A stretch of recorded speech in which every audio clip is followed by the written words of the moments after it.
আসসালামু আলাইকুম ওয়া রাহমাতুল্লাহি ওয়া বারাকাতুহু। ওয়ালাইকুম আসসালাম।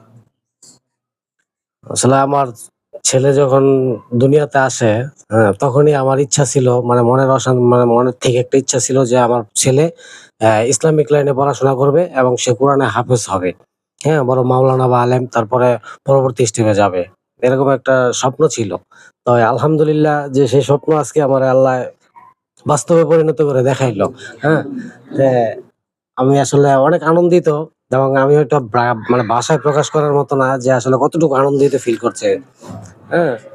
তাই আমি আল্লাহর কাছে লাখো কোটি শুকরিয়া যে আমার মনের আশাটা আল্লাহ পাক পূর্ণ করছে এবং সে হাফেজ হিসাবে মানে পড়াশোনা করাইতে যেয়ে অনেক বিভ্রান্ত হইছে।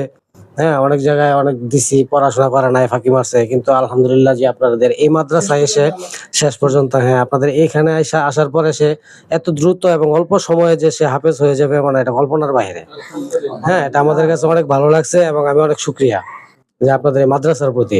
যে আপনাদের এখানে যে উস্তাদগণ আছে, শিক্ষকরা আছেন, তারা অনেক গুরুত্ব দিয়ে এবং ছাত্রদের অনেক এই অনেক সবকিছু ফ্যাসিলিটি যত আছে সবকিছু দিয়ে তাদেরকে পড়াশোনার আগ্রহ জাগ্রত করতে আপনারা উৎসাহী দেন।